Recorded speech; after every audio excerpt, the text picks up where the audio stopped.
इत्थं सतां ब्रह्म सुखानुभूत्या दास्यं गतानां परदैवतेन मायाश्रितानां नरदारकेण साकं विजर्हुः कृत पुण्य पुंजः। ये सुखदेव गोस्वामी का श्लोक है। ये बोल रहे हैं, देखो देखो देखो ये गोप बालक कितने भाग्यशाली हैं। हाँ? बोलते हैं कि इस दुनिया में ब्रह्म सुख प्राप्त करने के लिए कितने लोग ध्यान करते हैं, योग करते हैं, उनको सिर्फ कृष्ण के नख के आभा देखने को मिलता है उनको, बस उससे ज्यादा कुछ नहीं। ब्रह्म ज्योति का दर्शन प्राप्त होता है बस। लेकिन इस दुनिया में कुछ मूर्ख लोग होते हैं, जो नास्तिक लोग होते हैं, वो कृष्ण को साधारण मनुष्य समझते हैं, वो भी बड़े मूर्ख हैं। लेकिन जो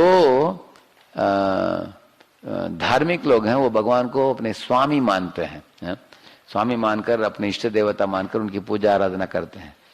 लेकिन ये गोप बालक जो है भगवान के समस्त स्तर को प्राप्त करके उनके साथ खेल रहे हैं, कूद रहे हैं, उनके कंधे के ऊपर चढ़ रहे हैं, अपने कंधों के ऊपर भगवान को लेके जा रहे हैं, उनके साथ यमुना के पानी में जल क्रीड़ा करते हैं, भगवान के साथ पेड़ों में डालियों में खेलते हैं, कूदते हैं, उनके साथ खाते हैं।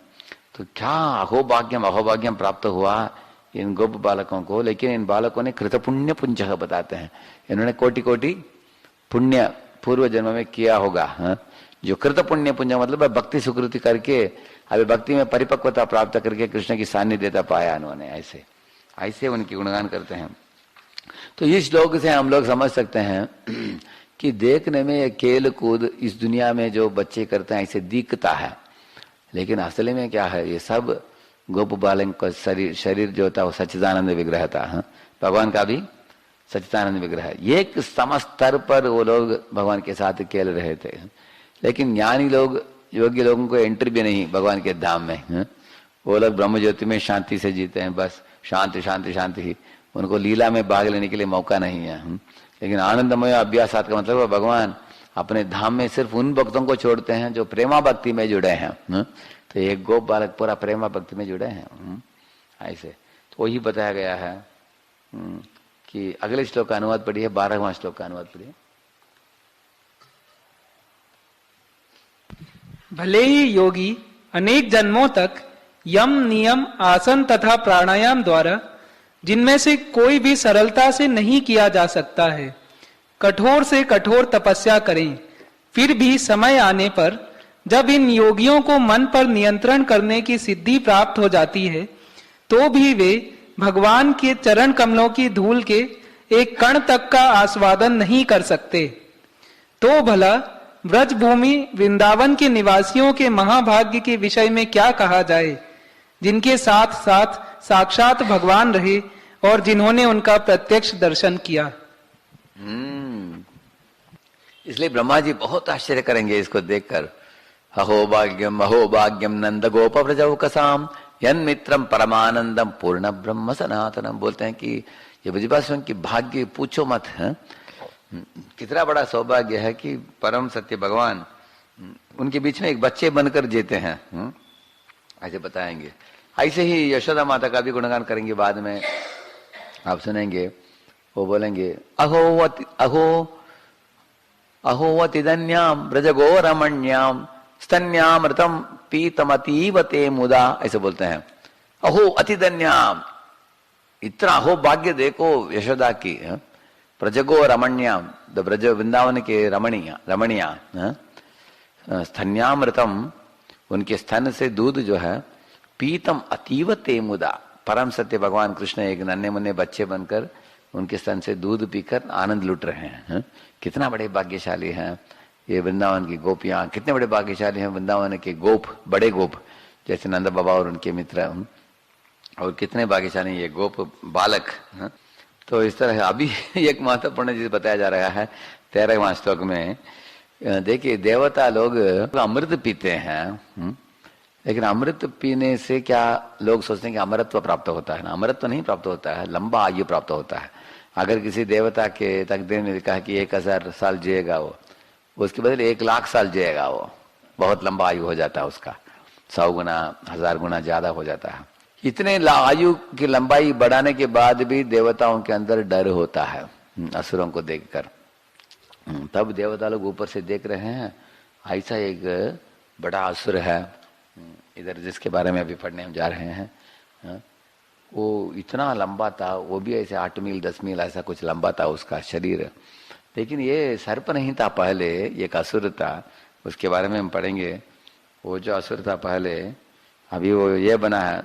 पूर्व जन्म में अगासुर कौन था, इधर बताया गया है कि वो एक शंकाचुरा नाम का व्यक्ति का बेटा था वो, और बहुत बलशाली था, उसका शक्ति बहुत था शरीर में, बहुत खूबसूरत था और देखने में जैसे मदन रति बोलते हैं ना, कितना खूबसूरत, उतना खूबसूरत था उसका।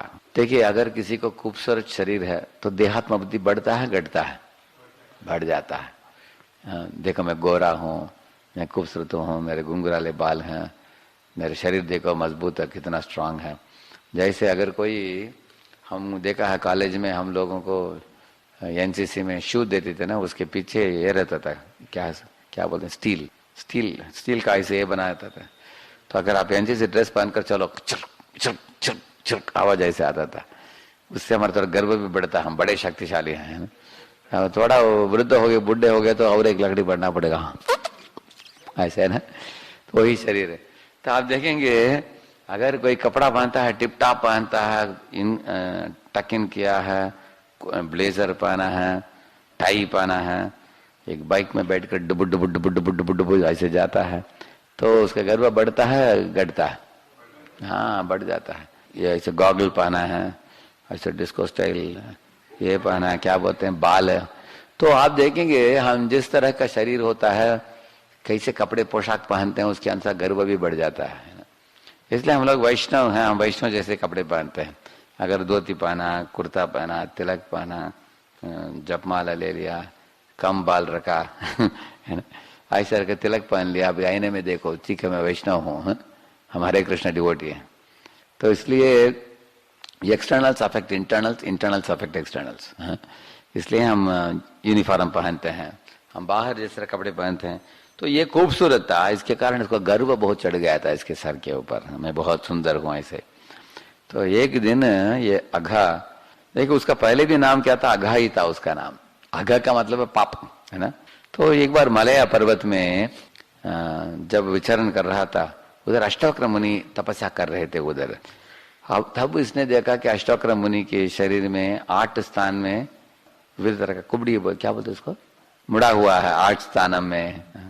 ऐसे देखकर जोर जोर से हंस पड़ा हुआ। अरे कौन है इतना, मैं खूबसूरत हूँ, ये बदसूरत है, देखो। ऐसे उसने कमेंट मारा, ऐसे उसने। तब अष्टवक्र मुनि ने देखा कि अरे तुम देहात्म बुद्धि तुम्हारे सर के ऊपर चढ़ गया बहुत, तुम्हारे खूबसूरत शरीर होने के कारण। इसलिए उन्होंने बोला कि तुम ऐसे एक सर्प बनो, मेरे पास सिर्फ 8 स्थान में मुड़ता है मेरा शरीर, तुम्हारा सैकड़ों स्थान में मुड़ेगा तुम्हारा शरीर, ऐसे है, ऐसा शरीर तुम धारण करो। तब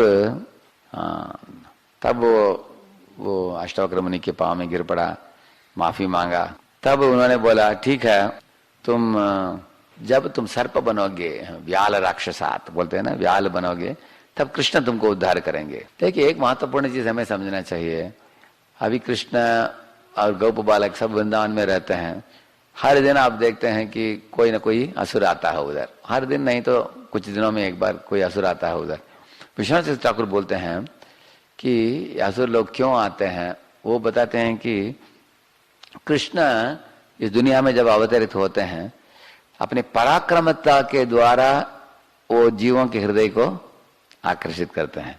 जैसे आप लोग देखते हैं कृष्ण कुरुक्षेत्र युद्धभूमि में पांडवों को मार्गदर्शन देकर कैसे उनको विजय बनाए हैं, विजय प्राप्त करने के लिए आयोजन किया है कि नहीं है। इस तरह अपने हाथ में भी एक पहिया लेकर रथांगमानी बनकर भीष्म की ओर भागने लगे, एक सिंह जैसे, करेक्ट है ना। इस तरह जब भगवान के भक्त उनके पराक्रमता, उनके वीर्य इत्यादि के बारे में सुनेंगे, उनके हृदय में भगवान के लिए आकर्षण, प्रेम होगा, उनके आकर्षण होगा। इसी तरह वृंदावन में भी जब लोग पढ़ते हैं, देखते हैं इतने बड़े बड़े असुरों को भगवान ने मारा है, तो अपने मार कर अपने भक्तों को रक्षा प्रदान किया है। तो इसको पढ़कर हमारे हृदय में इच्छा होगा कि मैं भी ऐसे भगवान का आश्रय लूं, जिससे मुझे भी भगवान का आश्रय प्राप्त होने से सुरक्षा प्राप्त होगा। तो अनेक जीव भगवान के आश्रय लेने के लिए इच्छा करेंगे, इसलिए भगवान इस दुनिया में आकर ऐसे प्रकट करते हैं। वही एक चीज है। दूसरा है, बताते हैं चक्रवर्ती ठाकुर, अगर बच्चे लोग खेलते रहेंगे, खेल कूद में इतना मजा आता है उनको, वो लंच खाने के लिए भूल जाएंगे। लंच पैकेट जो लेके गए ना कलेवा, खाने के बदले क्या होगा, शाम को 4 बजेगा 5 बजेगा, ऐसे वैसे की जैसे वैसे रह जाएगा वो। इसलिए भगवान की लीला शक्ति क्या करती है, उनको अगर 1 बजे खाना हो तो 12 बजे छोड़ देते, एक असुर आ जाता है उधर उनके लीला शक्ति के आयोजन के अनुसार। तब असुर जब आ जाता है, अभी भगवान असुर को मारते हैं, सब गोपालक भगवान की गुणगान करते हैं, तो भगवान को भूख लग गया तो बैठ जाते हैं खाने के लिए 1 बजे। इस तरह लीला शक्ति के आयोजन से थोड़ा गेम्स जो खेलते हैं उसमें थोड़ा रुकावट आता है, ये एक असुर के रूप में। और तीसरा और एक बताया गया कि कभी कभी जो असुर आते हैं ये भगवान की इच्छा के अनुसार ही आते हैं, ये भगवान का ही आयोजन है। क्योंकि इस तरह के अलग अलग असुरों के द्वारा हम जैसे भक्तों को शिक्षा मिले, क्या क्या बुरे आदतों को भक्त लोग छोड़ना चाहिए, है ना। हर असुर से कुछ हम सीख सके, इस तरह भगवान लीलाएं करते हैं। असुर भी मरता है, हम लोग जानते हैं कि असुर बनने से लाभ नहीं है। असुर बनने से हम मरकर कभी ब्रह्म ज्योति में जाते हैं ज्यादातर। इसलिए अच्छा है कि भगवान की गोप मित्र बनो, भगवान के साथ खेलो, हमेशा उनके निकट पार्षद बनो। और भगवान अपने मित्रों के साथ खेल कर कूद कर विविध तरह के गेम्स खेलकर सारी दुनिया के जीवों को पुकार रहे हैं, हे जीव आ जाओ, देखो भगवत धाम कितना सुंदर है। आप लोग क्या इधर जन्म मृत्यु जरा व्याधि के चक्कर में पड़े हो आप लोग, मूर्ख होकर बहिर्मुख होकर देखो तुम्हारा जीवन कैसा है, देखो मेरा जीवन कैसा है, मेरे शरणागत जीवों के साथ मैं कैसे लीला करता हूं, आप देख लो। तो कृष्ण की लीला को देख कर, पढ़ कर, सुन कर जीवों के हृदय में एक लालसा उत्पन्न होगा, मुझे भी भगवान को प्राप्त करना है, मुझे भी उनके मित्र बनना है, मुझे भी उनके साथ खेलना है, मुझे भी शाश्वत जीवन प्राप्त करना है, इस दुनिया में भटकना नहीं मुझे। इस तरह सोचकर जीव अपने इंद्रिय तृप्ति को त्याग देगा वो, इसलिए भगवान ऐसी लीलाएं करते हैं। तो अभी देवता लोग तो अमृत पीते हैं, लेकिन अमृत पीकर बड़ा लंबा आयु होने के बावजूद भी उनके अंदर डर हमेशा बनाकर रहता है कि ये असुर जो है इसको भगवान शाम के समय होने के पहले मार देना चाहिए, नहीं तो असुर शक्तिशाली हो जाएगा और भगवान को भी वो पराजित कर देगा, ऐसे उनको लगता है कभी कभी देवताओं को। तो भी अगासुर के बारे में बता रहा था कि अगासुर को इस तरह का श्राप मिला सर्प बनने के लिए, तो वो सर्प बना। तो इस तरह जब अगासुर आया था तो अगासुर धैर्य नहीं रख पाया, क्योंकि अभी वो कृष्ण के हाथ में मरना है ना उसको इसलिए वृंदावन में आया है। वो असुर जो था अभी अपने आसुरी रूप को बदल कर वो एक सर्प का रूप धारण किया। ऐसे आप गर्ग संहिता बाकी स्थानों में पढ़ेंगे, इसके बारे में और वर्णन पढ़ेंगे आप। ये अगासुर कंस के पास कैसे आ पहुंचा। कंस ने अगासुर को बोला था, पहले उस असुर को बोला था कि तुम अपने बाकी लोगों के साथ रहो लेकिन मुझे कर दे दो और मेरा सेवक बनो। तो वो सुना नहीं, तब कंस इनको एक सर्प के रूप में जैसे अपने गर्दन में पहनकर उनको उठाकर लेके आ गया मथुरा में, और मथुरा में इनको अपने गुलाम बना लिया। बोला कि मैं तुमको मार भी सकता हूँ लेकिन मारूंगा नहीं, लेकिन मेरा काम करना तुम। तो ये भी मान लिया। तो ये असुर के पास एक शक्ति थी, ये सर्प के रूप में बदलने के लिए शक्ति थी उसके पास। तो तब इसने बोला था कि अगासुर ने सोचा मेरी बहन बकी और मेरे भाई बका, ये दोनों उनके भाई बहन थे, तो इसलिए अघो बकी हम बोलते हैं। बकी कौन है? पोतना है। और अब बका बकासुर है। ये दोनों को कृष्ण ने मारा, इसलिए मैं जिंदा नहीं छोड़ूंगा इसको, मैं तिलांजलि चढ़ा दूंगा मेरे बहन और भाई को कृष्ण को मारकर। इस तरह बोलते हुए वृंदावन में आ पहुंचा। इसे अपने मुख खोलकर, उसका मुख के बारे में बताया जाएगा आगे। तो उसके ये एक इसको क्या बोलते हैं, जबड़ा बोलते हैं, जबड़ा नीचे का जबड़ा भूमि को छू रहा था और ऊपर का चमड़ा बादलों को छू रहा था ऐसे, ऐसे खोल कर। और उसके जो जिह्वा जो था, ऐसे जो सड़क होता है ना, मेन हाईवे होता है, NH नेशनल हाईवे है, ऐसे था। लेकिन सिर्फ एक ही बदलावट था, वो नेशनल हाईवे काला होता है, ये लाल गोवा है, लाल रोड था वो, इतना बड़ा रोड जैसे बनाकर। और उसके बड़े बड़े दांत भी थे ऐसे, जहरीला दांत भी थे ऐसे, ऐसे एकदम चुपचाप बैठ गया वो, अपने शरीर को हिलाया भी नहीं ऐसे। तो उसको देखकर आसमान में जो देवता लोग थे वो गिड़गिड़ा रहे थे, वो डर रहे थे कि इतना बड़ा असुर, क्या कृष्ण मार पाएंगे इनको, पता नहीं हमको, हम कृष्ण को बोलना पड़ेगा, सावधान सावधान। तो इतने में गोप बालक उधर आ पहुंचे। तब उन्होंने देखा, 14वां श्लोक में पढ़ते हैं, दृष्ट्वार्भकान् कृष्ण मुखानगासुरः कंसानुशिष्ट स्तबकी बकानुजः अयम तु मे सोदर नाशकृतयोर द्वयोर्ममैनम सबलम हनिष्ये। बोलता है कंसानुशिष्ट है, जैसे कंसेन प्रहिता गोरा पूतना बालगातिनी, ऐसे ही ये भी कंस से भेजा गया है। सब बकी बका अनुज है, बकी और बका का ये भाई है। ये अयम तुम्हें सोदर नाशकृत तयोर, मेरे भाई बहन को इसने मारा, इसलिए मैं छोड़ूंगा नहीं, ऐसे बोल रहा था। कौन? अगासुर कृष्ण को देखकर। तो हमें पूछना चाहिए, देखिए क्या कृष्ण मथुरा में जाकर मारा क्या उनको? कौन? वो लोग आए थे ना वृंदावन में, कौन? हाँ, ये पूतना और बकासुर आया ही नहीं, उन्होंने कृष्ण को मारने के लिए प्रयत्न भी किया, तब तो कृष्ण ने उनको मारा है ना।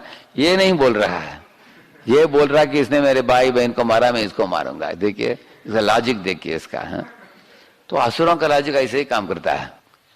बोलता है द्वयोर्ममैनम सबलम हनिष्ये, बोलता है कि इसको मारने के बाद छोड़ो, इसके सब गोपों को भी नहीं छोड़ूंगा, सारे वृंदावन को मिटा दूंगा, लेकिन पहले इसको खत्म करूंगा, ऐसे वो सोच रहा है, ऐसे बोल रहा था वो। ए ते यदा मत सुहृदोस्तिलाप, तिलांजलि चढ़ा दूंगा बोला ना, वही है श्लोक में बताया गया। अभी आगे क्या हुआ, ये गोप बालक 17वां श्लोक में अभी देख रहे हैं, इसको देख रहे हैं, किसको? अगासुर के जबड़ा नीचे का ऊपर का देख रहे हैं।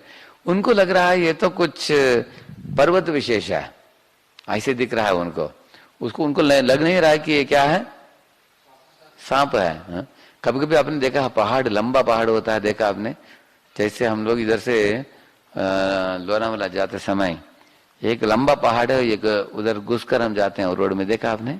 कभी कभी पहाड़ ऐसे एकदम लंबा होता है, खंडाला में बैठो तो। हाँ, इस तरह ये लोगों ने सोचा कि पहाड़ ही है, पर्वत विशेष है। अभी क्या कमेंट मार रहे हैं, देखिए बच्चे लोग।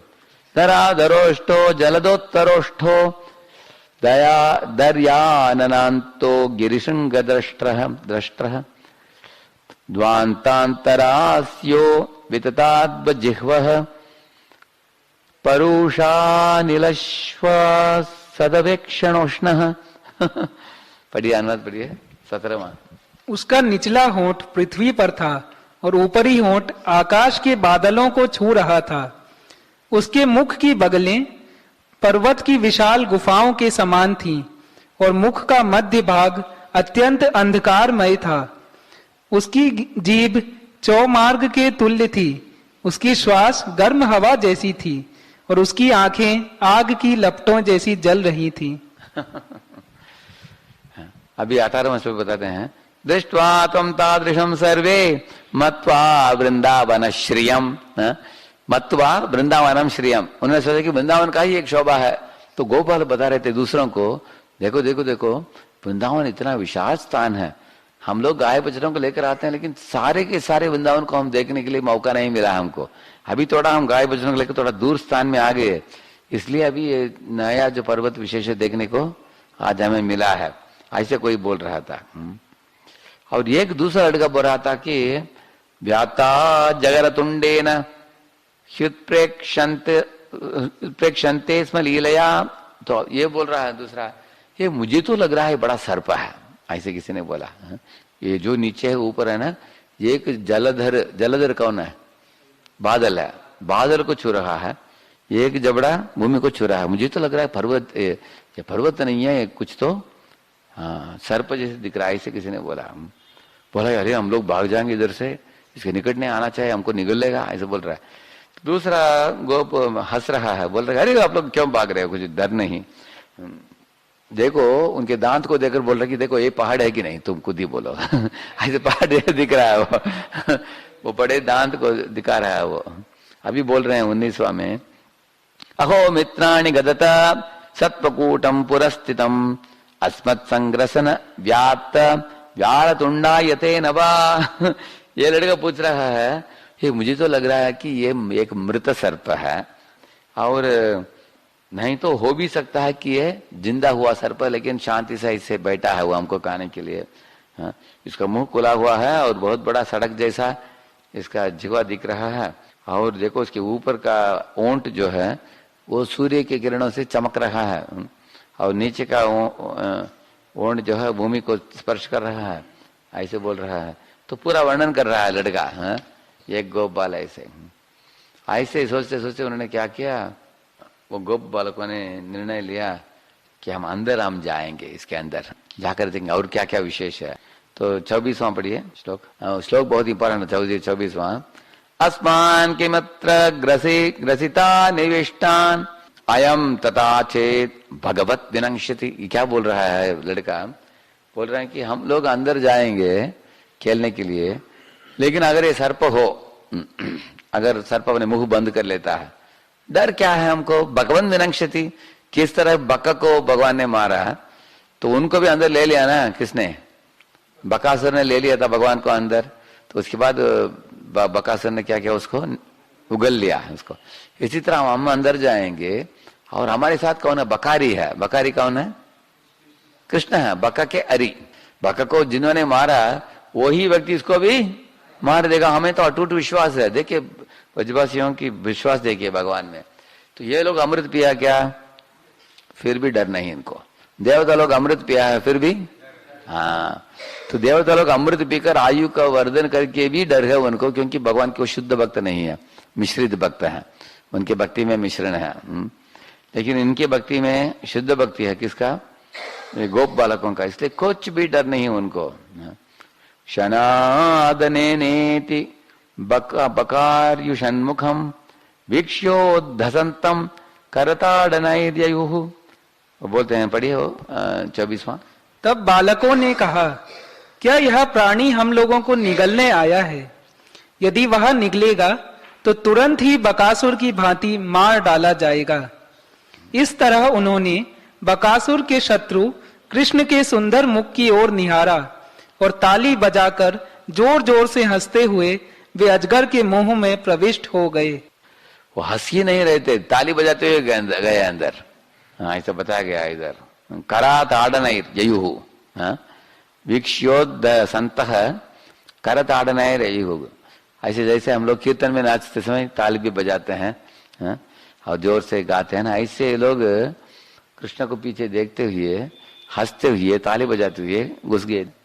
हाँ, देखिए ऊपर कौन है, ऐसा कान बंद करके देख रहे हैं, कौन, हाँ, देवी देवता लोग देख रहे हैं कि अगासुर के मुख से जैसे धुआं निकल रहा है। देखिए वो बादल नहीं है, वो धुआं, उसके मुंह से भी ये जो मछली का दुर्गंध आता है ना, इस तरह का दुर्गंध आ रहा था। लेकिन गोप बाल अंदर भाग गए। तब कृष्ण बाहर से देख रहे थे, ये बताया गया है। 25वां श्लोक पढ़िए, अनुवाद। हर व्यक्ति के हृदय में स्थित अंतर्यामी परमात्मा भगवान श्री कृष्ण ने बालकों को परस्पर नकली अजगर के विषय में बातें करते सुना। वे नहीं जानते थे कि यह वास्तव में अघासुर था, जो अजगर के रूप में प्रकट हुआ था। यह जानते हुए कृष्ण अपने मित्रों को असुर के मुख में प्रवेश करने से रोकना चाहते थे। भगवान रोकना चाहते थे, लेकिन ये लोग भाग गए, अंदर चले गए। देखिए वल्लभाचार्य का एक कमेंट्री है इसके ऊपर, बहुत सुंदर। मैं सुना परम पूज्य राधा गोविंद महाराज से, उन्होंने बताया, एक श्लोक बोला उन्होंने, अहो विचित्रा जगत प्रवृत्तिर यस्साहसम नाम तदस्य धर्महन् न रक्षिता चेत भगवान प्रतीक्षताम न वेद किम वा कतमस्य भाव भवेत। इसका मतलब क्या है, अगासुर के मुख के अंदर ये गोप बालकों का प्रवेश से एक सुंदर सीख है हम सब लोगों के लिए।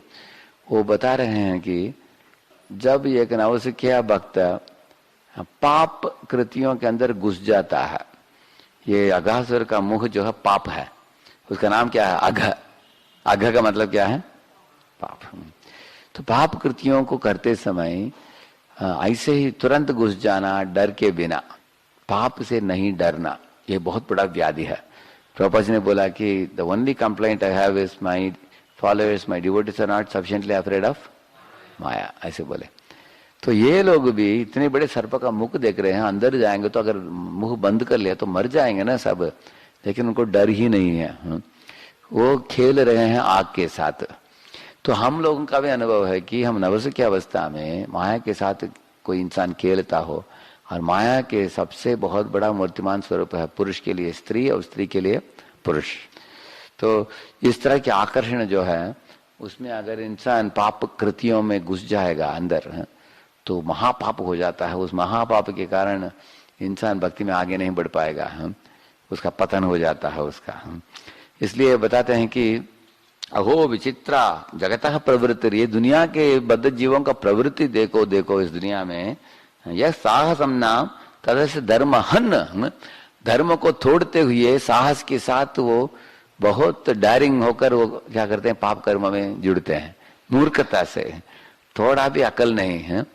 तो इस तरह अगर किसी को विष का एक बोतल दिया जाए, बाहर भी लिखा है कि ये विष है, उसको खोलकर कोई पिएगा क्या उसको? इस तरह शास्त्र बार बार बताते हैं कि इस पाप कृतियों में मत लगो, तो वो लोग इस तरह लग जाते हैं। न रक्षिता चेत भगवान प्रतीक्षताम, न्याय वेद किंबा खतमस्य भाववेद, बोलते हैं कि हमारे नवस की अवस्था में भगवान को छोड़कर हमको कौन रक्षा कर सकता है इस दुनिया में? अगर हम भगवान का आश्रय नहीं लेंगे तो वो हम माया के वश में पड़ जाएंगे हैं। तो भाग्यवश क्या हुआ, ये गोप बाल सब शुद्ध भक्त हैं और भगवान के निकट पार्षद हैं, और उस समय भगवान भी उनके साथ ही थे, और इसलिए उनकी सुरक्षा भगवान कर सकते थे। अभी भगवान की इच्छा क्या था? अंदर वो लोग जाए कि नहीं जाए? नहीं जाए। लेकिन इन लोगों की इच्छा क्या था? अंदर जाए, और अंदर चले जाए, और इच्छा हो तो भगवान बचाना तो बचाएंगे, भगवान बचा सकते हैं, ऐसे उनका सोचना था। अभी लीला शक्ति जो थी उसको चक्कर आ गई अभी। उसने सोचा कि भक्त लोग चाहते हैं अंदर जाने के लिए, भगवान चाहते हैं अंदर ना जाए, तो मुझे क्या करना चाहिए? तो अगर लीला शक्ति उनको रोक सकती थी, किसको? गोप बालक को बोल सकते है, उनके मति को बदल कर बोल सकते थे अंदर मत घुसो, क्योंकि भगवान इच्छा करते हैं अंदर मत जाओ। उन्होंने सोचा लीला शक्ति ने दोनों में क्या श्रेष्ठ होगा, तो उसने क्या किया? भक्तों की इच्छा को पूर्ति किया, आप लोग अंदर जाओ। लेकिन भगवान को आश्चर्य में डाल दिया लीला शक्ति ने, और सबके सब चले गए मेरे मित्र अंदर, क्योंकि वो सब चले गए, मैं अकेले बाहर क्यों रहूं? तो मैं भी अभी तब भगवान ने सोचा कि अगर अभी अघासुर भी मुंह बंद कर लेगा, अभी अपने मेरे सब मित्र अंदर रहेंगे, मैं बाहर रह जाऊंगा, तो अभी मुझे अघासुर को मारना पड़ेगा, लेकिन गोप बालकों को बचाना पड़ेगा। जैसे मुंबई में ऐसे हुआ एक बार, होटल ताज में कुछ लोगों को टेररिस्ट लोगों ने होस्टेज में ले लिया अंदर। तो उसका मतलब कुछ फॉरेन लोग हैं, अच्छे लोग हैं, सज्जन हैं, उनको पकड़कर टेररिस्ट लोग अंदर लेके गए, इसके अंदर ताज होटल में। अभी पुलिस का बहुत मुश्किल काम था, क्या है? टेररिस्ट को मारना है, बाकी सज्जनों को। कितने लोगों को लगता है कि मुश्किल काम है? करेक्ट है, क्योंकि साथ साथ है टेररिस्ट, कौन टेररिस्ट है, कौन सज्जन है, कैसे बचन। इस तरह अगर भगवान एक बम लेकर डाल देंगे अघासुर के सर के ऊपर, तो अघासुर भी मर जाएगा, अंदर ही अंदर सब बच्चे मर जाएंगे। तो लीला शक्ति ने भगवान को इतने बड़े आश्चर्य में डाल दिया है, क्योंकि लीला शक्ति ने सोचा कि मैं भक्तों की इच्छा को पूर्ति करूंगी, ताकि भगवान को सबसे बढ़िया चैलेंज मिल जाएगा। ऐसे क्या काम है भगवान नहीं कर सकते हैं? लेकिन अगर भगवान कर पाएंगे, इन बच्चों को बचा पाएंगे, तो उनका यश क्या होगा? सारे दुनिया में फैल जाएगा। तो भगवान की यश और भगवान की बुद्धिमत्ता को गुणगान करने के लिए लीला शक्ति ने वो गोप बालकों की इच्छा को पूर्ति किया। वो लोग अंदर चले गए ताली बजाते हुए, बकवन में नंक्षति बोलते हुए, भगवान हमको बचाएंगे अगर। तो कृष्ण ने तब सोचा ठीक है, सब चले गए, मैं भी अंदर चले जाऊं, बाद में सोचूं, क्योंकि अंदर जाकर उनको बचाना ही है मुझे। तब अघासुर जो मुंह खोला था, दोनों आंखों से कृष्ण को देख रहा था, सब आ गए अंदर, अभी कृष्ण नहीं आ रहा है, थोड़ा इंतजार करूं, जब वो घुसेगा मुंह को बंद कर लूंगा, इस तरह योजना किया था उसने। तब देवता लोग देख रहे थे, अरे बंद कर देगा, कृष्ण को उसको मारना चाहिए। लेकिन कृष्ण जब अंदर घुस गए उसके मुंह के अंदर, तब सब देवताओं ने सोचा कि हाय हाय अभी क्या हो गया, कृष्ण भी चले गए अंदर। तो तब उसने मुख बंद किया। देखिए भगवान के भक्त ऐसे स्थान में जाते हैं जिधर बहुत पापमय कृतियों में लोग लगे हैं, लेकिन भगवान सोचते हैं कि अरे मेरे भक्त इस स्थान में प्रचार काम के लिए जा रहा है। जैसे प्रभुपाद जी गए बवरी में, वो अगासुर है बवरी, है ना। इस तरह हनुमान गए किधर, लंका में, वो भी पाप का स्थान है। लंका में क्या है, उधर सोने का लंका है, पैसा बहुत, अमेरिका भी ऐसा है, सोना का लंका जैसे ही है। और उधर सब तरह के खूबसूरत स्त्रियों को लेके आकर वो कामोपभोग कर रहा है। कौन? हाँ, इस तरह सोना भी है, स्त्री भी है उधर। और उस स्थान में ब्रह्मचारी, नष्ट का ब्रह्मचारी जा रहा है। कौन? हनुमान। जाना पड़ता है उसको, क्योंकि सीता को ढूंढने के लिए। लेकिन बचाया किसने उनको? प्रभु रामचंद्र के आशीर्वाद ने बचाया उनको। इसी तरह प्रभुपाद जा रहे हैं ऐसे पाप कृतियों में लगने वाले देश में, जिधर सब नियम तोड़ा जाता है, सब लोग सिगरेट फूंक रहे हैं, नशा ले रहे हैं, अवैध संग कर रहे हैं, ऐसे बौरी में सब लोग जी रहे हैं। प्रभुपाद जी उधर जा रहे हैं कृष्ण को उनको देने के लिए। लेकिन प्रभुपाद अकेले नहीं गए, कृष्ण के साथ गए अंदर। गोपू बाल भी अंदर गए, कृष्ण भी साथ में गए। इसके कारण अगासुर मारा गया और कृष्ण और गोपाल सब वापस लौट आ गए। इस तरह प्रभुपाद जी ने भी कृष्ण को अमेरिका में स्थापन करके वापस लौटाए, सब अमेरिकी लोगों को भक्त बनाकर, है ना, भारत में लौटाए ना ऐसे। तो इस तरह आप देख सकते हैं। तो जो भगवान के महान भक्त हैं, भगवान के लिए बहुत खतरों को सामना करने के लिए तैयार होते हैं। हनुमान हो, प्रभुपाद हो, कोई भी हो। इस तरह की ये गोप बाल भी भगवान की यश को बढ़ाने के लिए वो इनके मुख में प्रवेश करते हैं। तो भगवान देखते हैं कि सब के सब चले गए मेरे मित्र, हम मरना तो हम भी मरेंगे उनके साथ ही, बचना तो हम उनको भी बचाएंगे। तो भगवान चले गए उनके मुख के अंदर। तो अभी जाने के बाद क्या हुआ आगे बताया गया है। देखिए बताया गया, कृष्ण ने एक क्षण के लिए बहुत आश्चर्यचकित होकर देख रहे थे। हे देखो सब मेरे मित्र अंदर जा रहे हैं, ऐसे आश्चर्यचकित होकर वो देख रहे हैं बैठकर। अरे कुछ बोला ही नहीं मुझे, बोले बिना सब लोग घुस रहे हैं एक बड़े सर्प के मुख के अंदर, ऐसे भगवान सोच रहे हैं। तो उनकी विस्मय हो जाना, इस तरह विस्मित हो जाना, आश्चर्य हो जाना, वो भी उनकी शोभा को बढ़ाता है। क्योंकि अगर भगवान हमेशा बोलते मुझे सब कुछ मालूम है क्या होने वाला है आगे, है ऐसे अगर उसमें कुछ, उसमें रस नहीं है उसमें, है। अगर भगवान भी इसमें तो अरे सब लोग चले गए मेरे मित्र, क्या होगा उनका, तो उसको क्लिक फोटो कर देना चाहिए, क्लिक क्लिक, है तुरंत। उसमें भी एक खूबसूरती है भगवान के चेहरे में, है?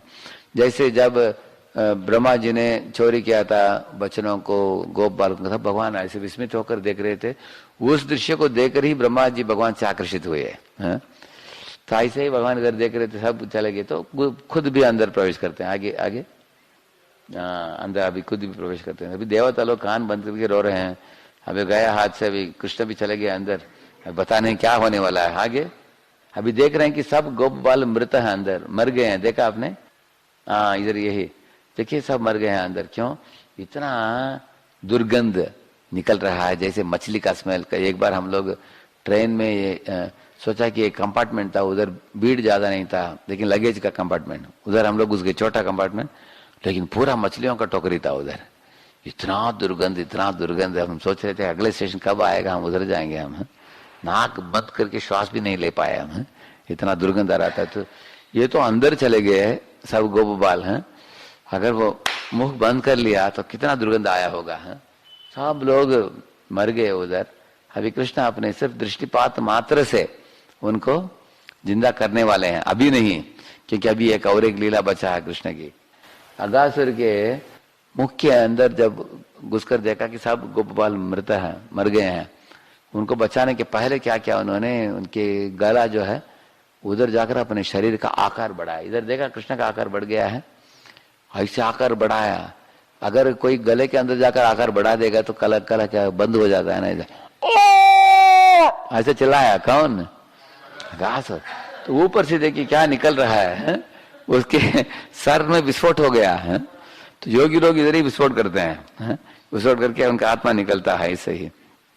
तो अगासुर भी बड़े महायोगी था पहले, अभी निकल रहा है, उधर से उसका आत्मा निकल गया। सब लोगों ने देखा उसको। उसको शरीर से निकालने के बाद क्या किया भगवान ने, अपने आकार को छोटा कर लिया पहले जैसे। उसके बाद दृष्टिपात करके सब गोपों को बाहर निकाला। इसलिए सब देवता ने ऐसे ताली बजाया, ऐसे ड्रम बजाया, ऐसे वाद्य बजाया, नाचने लगे, गाने लगे। बोला कि क्या कर दिया, कमाल कर दिया भगवान ने, हमने कभी नहीं सोचा कि इस तरह कर पाएंगे। खुद भी अंदर चले गए, खुद अंदर जाकर उसको मार दिया, अंदर ही अंदर मार दिया है। इस तरह बहुत आश्चर्य किया देवताओं ने, फूल की वर्षा की देवताओं ने। तो सब गोप बाल बाहर आ निकले ऐसे हैं। तो सब गोप बाल गाने लगे, नाचने लगे हैं। उसके बाद ऐसा बताया है, सब लोग खुश हो गए। तो आगे वही बताया है। एक महत्वपूर्ण श्लोक है, 33 नंबर श्लोक है, उसके पढ़िए 33 नंबर श्लोक। पिनाहि भोगोतितम अद्भुतम महत् ज्योतिस्वधाम्ना ज्वलयद दिशो दश प्रतीक्ष्यखेव स्थितम ईश निर्गमम विवेश तस्मिन् मिशताम दिवौकसाम। उसके तात्पर्य में बोलते हैं, सिर्फ तात्पर्य से तो 2 लाइन बोलता हूँ। बताते हैं कि चक्रवर्ती ठाकुर बताते हैं इधर, वैष्णव तोषिनी जीव गोस्वामी भी बताते हैं, सारथ दर्शन में चक्रवर्ती ठाकुर भी बताते हैं। इधर क्या बताते हैं, अगासुर को सारूप्य मुक्ति मिला, ऐसे बताते हैं। उसको वैकुंठ लोकों में सारूप्य मुक्ति मिला, चतुर्भुज रूप भी मिला उसको। तो आपको शंका होगा, दूसरा पैरा पढ़िए। दूसरा, जो तेज अजगर के शरीर से निकला वह आध्यात्मिक शुद्ध सत्व पाकर और भौतिक कल्मश से मुक्त होकर शुद्ध बन गया, क्योंकि उसकी मृत्यु के बाद भी कृष्ण उसके शरीर के भीतर रहते रहे। यह संदेह व्यक्त किया जा सकता है कि ऐसे उत्पाती असुर को सारूप या सायुज्य मुक्ति कैसे प्राप्त हो सकी, और इस पर आश्चर्य भी होता है। किंतु कृष्ण इतने कृपालु हैं कि ऐसे संशयों को दूर करने के लिए उन्होंने अजगर के प्राण को तेज रूप में सभी देवताओं की उपस्थिति में कुछ काल तक प्रतीक्षा करने दिया। इस तरह उसका कारण क्या है, क्यों उसको सारूप्य मुक्ति मिला, बताया गया कि आचार्य ने बताया कारण क्या है। वो जब गोपबाल अंदर गए ना, तब इसने कृष्ण को ऐसे आंख पलक झपके के बिना देख रहा था। कौन? अगासुर। बहुत समय, क्योंकि समाधि में चला गया वो कृष्ण को देख देख कर, तो कृष्ण का सुंदर स्वरूप जो है उसके चित्त में बस गया। किसके? हाँ, ये कारण से भगवान ने सोचा कि मुझे इतना अच्छा देखा है, समाधि में देखा है मुझे, इसलिए उनको स्वरूप मुक्ति दिया। दूसरा कारण है, कृष्ण को उन्होंने अपने मुख के अंदर ले लिया। तो हम लोग भी मुख के अंदर लेते हैं ना, कैसे लेते हैं? हरे कृष्ण कृष्ण कृष्ण हरे हरे, हरे राम राम राम हरे। जो नाम लेते हैं अपने मुंह में कृष्ण को रखते हैं, तो उनको स्वरूप मुक्ति मिलता है। भगवत नाम में ये मिलता है। इसी तरह अगासुर ने भी भगवान को कृष्ण के अंदर ले लिया था। भगवान ने मुखवास जैसे उनके सारे मुंह को सुगंध से भर दिया। उनके जो पहले जो दुर्गंध आ रहा था सब मिट गया। और मरने के कारण क्या हुआ, तीसरा कारण बताते हैं आचार्यगण। तो उसका जैसे कि वैसे रह गया उसका शरीर। अगासुर का जो पहले तो प्रधान एकदम जैसे फाइबर में बनाते हैं ना, फाइबर में एकदम ऐसे हो गया, सूख गया उसका शरीर। उसके बाद गोप बालक बाद में भी आकर उसको एक पर्वत विशेष के रूप में देकर नाचते थे, गाते थे, अंदर भी जाते थे, ऊपर भी चढ़ते थे। तो भगवान ने सोचा कि अगासुर ने अपने शरीर को एक खेल कूद का मैदान बना दिया मेरे भक्तों के लिए, इसलिए उसको स्वरूप मुक्ति दे दूंगा। कौन बता सकते हैं तीनों कारण? पहला कारण क्या बोला? भगवान को देखते रहा समाधि में, इसलिए उसको स्वरूप मुक्ति मिल गया। दूसरा, भगवान को निगल लेना, अंदर लिया था, मुख के अंदर रखा था। भगवान ने इसको सुगंधित भी कर दिया, और भगवान को हम लोग भी मुख में लेते हैं, नाम के रूप में लेते हैं, इसलिए भगवान ने उनको स्वरूप मुक्ति दी। तीसरा, हम उनके शरीर एक खेल कूद का मैदान बना बच्चों के लिए, सब गोपों के लिए। भगवान ने सोचा कि मेरे गोप मित्रों को इतना आनंद दे रहा है इसका शरीर, ठीक है, उसको स्वरूप सिद्धि दे देते हैं। ऐसा दिया गया है, सुंदर अध्याय है। तो इस तरह तो एक चीज हम बोल नहीं पाए, अगासुर किस चीज को संबोधित करता है बोलूंगा। जैसे अनुकंपा के एकदम विरुद्ध क्या है? नृशंस है, उसका मतलब क्रूयल्टी है, एक हिंसात्मक भावना, सबको हिंसा करने की इच्छा। जो भक्ति मार्ग में जुड़ते हैं वो लोग हिंसा करने की आदत को छोड़ देना चाहिए, भारत जीवों को क्लेश नहीं देना चाहिए, हिंसा नहीं देना चाहिए। तो कृष्ण भगवान की, अगासुरवध की, वृंदावन धाम की, श्रील प्रभुपाद की।